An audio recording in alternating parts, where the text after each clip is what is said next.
Are you using the best Warzone loadout strategy for your playstyle? If you're getting your loadout advice from pro players, the answer is probably no. So in this video, I'm going to tell you the best Warzone loadout strategy for anybody who's new to Warzone, or you just don't have a lot of time to play every day and your KD is a 1.0 or lower, which makes you an average player like the majority of people who play Warzone, like me. But please watch the whole video because this information will help you stay alive longer, get more kills, and more wins.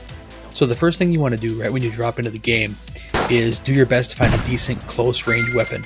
For most players, that's an SMG. They're easier to use than shotguns because you don't need to be as accurate with every single shot like you do with a shotgun. A shotgun, you have one shot. If you're not on, you have to wait for it to fire again. With an SMG, you can make small corrections as it's firing. It's just a lot easier to use. Definitely don't hang on to a pistol because they're worse than either SMGs or shotguns. And then here's the thing. Whether you buy your first loadout or you have to wait for the free one to drop, make sure your first loadout is a ghost class, okay? And you want to go with either the PKM, the Grau, or the Kilo. The PKM has a fantastic long-range TTK. It has a big mag size, 100 rounds, and it's not that hard to use. It's slow, takes a long time to reload, but it has the best long-range TTK of any automatic weapon in the game, so you can take out a lot of enemies before you even have to worry about reloading. Okay, the PKM is a really powerful weapon for new and average players, the vast majority of the player base, as a matter of fact. So definitely the PKM is something to consider. Okay, then the Grau is a very, very solid weapon, easy to control, good damage at range. I don't think it's quite as good as the PKM, but if you want to be more aggressive, it's going to be better than the PKM in some ways just because you'll be able to move around faster. The PKM is a slower gun, but as we'll see later, once you get your second loadout, that takes care of the slowness problem with the PKM. So we'll get to that. Then there's the Kilo. The Kilo is the easiest gun to control of all the Modern Warfare guns, all the Modern Warfare assault rifles. I think it's the easiest gun to control in the game, period. And it's still a really, really solid gun, a really good gun, up to 80, 85 meters. And we'll talk about why there's that drop off a little bit later on. So for range, PKM or Grau, for real super easy control capability, real super easy to control, if that's what you need, recoil is a major issue for you, the Kilo is still the way to go. You just won't be killing people as easily at very long ranges. So because you're going to get your ghost loadout right off the bat, okay, right off the rip, that's your first loadout as a ghost class. It's going to keep you invisible to UAVs and heartbeat sensors. And this is, other players are going to use those devices to try to find you and kill you before you can even really get a start in the game. Which a lot of times, if you're a newer player or just an average player like most people, that feels pretty unfair when you barely even get your loadout or you haven't even gotten it yet, and people are hunting you down and killing you, right? So if your first loadout you get is a ghost class, you don't have to deal with that as much. It's a lot harder for other teams to find you. Pro players and really good Warzone players who have tons and tons of hours in the game and have played lots of battle royale and first-person shooter games in the past, most of them, if not all of them, will get an overkill class, right? They'll have two main guns, like an SMG and a assault rifle, or a sniper and an assault rifle, or a sniper SMG, or whatever, and they won't be ghosted. They'll get ghosted with one of their later loadouts. Because what they're doing right off the bat is they want their guns, they want their good guns right off the bat, so they can go hunting, right? And that's why you and me, and players like us, having Ghost is going to really help us stay alive longer and get more kills and wins. So here's the loadouts, here's the builds for all three of those loadouts I told you, PKM, Grau, and Kilo. So first up, let's check out the PKM, okay? So this is the build you want for the PKM. You want the monolithic suppressor. You want the 26.9-inch extended barrel, okay? The monolithic suppressor is going to give you extra range, extra damage. It's going to keep you off the minimap. It's going to keep you quiet, okay? These are important things. The extended barrel is going to help you control the recoil of the gun, which isn't terrible to begin with, and it's going to increase your damage and range and things too, okay? Tac laser, the most important thing here is it's going to decrease the amount of time it takes you to get your gun up to ADS, to aim down sight, okay? It's also going to help keep your gun steadier as you're trying to shoot your enemy, okay? Now, so that's really important, especially because the ADS time for an LMG like this is pretty slow. The VOK 3x optic is going to help you. It's going to help you shoot your enemy easier. It's going to make your. It's going to make visually. It's going to make it easier to see your enemy. It's going to be able to shoot them easier. It's even going to help control some of that visual recoil. The VOK is traditionally considered one of the best Modern Warfare gun optics in the game. Okay, and last but not least is the snatch grip. The snatch grip is one of the best foregrip attachments in the game. It's going to help you control this gun a lot better. Okay, so this is the build you want for the PKM. All right, now for your secondary, because this is a ghost class, you really don't. It's not really that big of a deal what secondary you pick. I just have a pistol that I built just to have as a secondary, because as soon as you get your second loadout, you're going to be changing this out for a good SMG. Okay, down here you want EOD. Okay, this helps you survive explosive damage, which it saved my life many times in the game. Then of course Ghost and Amped. Amped is critical. Helps you switch between your main gun and your secondary a lot faster. Okay. Then for lethals, I like the Semtex just because they're sticky and the explosive damage is pretty good. Okay. So it's like it's a grenade, but it sticks.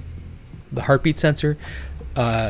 If you're really aggressive, go with stuns or even flashes. But the heartbeat sensor I found, especially early game, is absolutely critical. It helps you know exactly where the enemy is. And we have we still have a lot of people in the game who are going by what the pros say and going with overkill class, right off the rip. And so you can find them with the heartbeat sensor. Okay, you won't be able to find anybody who's ghosted like you are, but you're still going to be able to find in our lobbies. You'll still be able to find quite a few people that are going to show up on your heartbeat sensor and also UAVs. All right, next up is the Grau. All right, so what do we like about the Grau? Well, the Grau is one of the easiest assault rifles to use in the game. It doesn't do the same amount of damage as the PKM does. It doesn't have as good of long-range TTK as the PKM does, but its recoil is pretty easy to control. Its movement is much better than the PKM. It has a traditionally very, very good ADS time, and it's generally just an all-around solid gun. We want the monolithic suppressor, same reasons as we do for the PKM. This is the longest barrel for the Grau, the Tempest 26.4-inch Archangel. This barrel is very good for the Grau, helps increase the damage at range, and it's also got very, very good iron sights. So a lot of people will use the Grau with no scope. We're not going to do that here because the VLK really helps us hone in on our enemy, hone in on our target, see our targets much better, and helps even further reduce that visual recoil of the weapon. Okay, so that's where the VLK optic comes in. Okay, then we're going to use the Commando foregrip. So this is traditionally considered the best foregrip for most assault rifles in the game. Okay, it's going to help us control that horizontal side-to-side recoil, which is much harder to control than the vertical. And it's not going to slow us down too much. A lot of the foregrips slow us down, and we don't want that with this gun. Okay. Also, the 60-round mags. When you're using the PKM, you got 100 rounds right off the rip, and that's enough with that gun to kill a lot of people before you have to reload, which is good because the reload speed is horrible. It's like 7 or 8 seconds to reload that gun. You don't have that problem with the Grau. 60 rounds is all you're going to need to do some serious damage to any team. Okay, so 60 round mags. For the Grau loadout, you're going to have your secondary, just whatever the pistol is, because with your next loadout, you're going to pick up, you're going to get a good SMG, right? So then, of course, it's EOD, Ghost, of course, and Amped. Okay, everything else is the same: Semtex and heartbeat sensor. So that is the Grau loadout with the VOK scope, Grau VOK. All right, then next up is our Ghost Kilo class. Okay, so the Kilo here, this gun. A lot can be said about this gun. It did catch a pretty tough nerf a while back, which gave it another damage drop off beyond the 80-85 meter range. Up until the 80-85 meter range, it's really good still, just like it always was. I personally prefer the Grau over the Kilo right now, just because it does better at range since the Kilo got that extra damage drop off. Okay, but the Kilo is still the easiest assault rifle in the game to control. It has the smallest recoil pattern. So it's when you hear anybody talk about a gun being a laser beam, the Kilo is the most laserish of all the guns in Warzone. So let's talk about the build. Okay, Once again, surprise, surprise, monolithic suppressor. Then the longest barrel, the 19.8 inch. Okay, the VLK optic, the Commando foregrip. It's very, very similar to our Grau build, right? And the 60 round MIGs, and that is the best kilo build. And of course, everything else is the same. We have that pistol for a secondary because we're gonna ditch it for an SMG anyway. We have our EOD, our Ghost, our Amped, and our Semtex, and our heartbeat sensor. So that is the kilo build. That is the kilo loadout. So the reason you wanted to find a good close range weapon as you're running around your drop zone looking for loot is because from the time you get your first loadout to the time you get your second loadout, that's going to be your close range weapon option. Because when you get your Ghost loadout first, it's going to have your main gun, your primary gun, and you're going to have that pistol for your secondary, and that's not a great secondary option. So find as good of a secondary, ideally an SMG, as you can while you're running around looting right off the drop. So then when you get your second loadout, make sure it's also a Ghost loadout. You're basically going to stay ghosted the entire game if you can help it, okay? Now though, with your second loadout, just make sure that you've got a good SMG built. And the great thing about SMGs right now in the game is that almost any of them are going to do well for you. Okay, just make sure you've got it level up, make sure you've got it built up, and you know, I'll do another video on good SMGs in the future, so make sure that you subscribe if you want to make sure you get notified about when that video drops, so you can be the first to see it. Okay, and always remember, Warzone is hard, but so are we.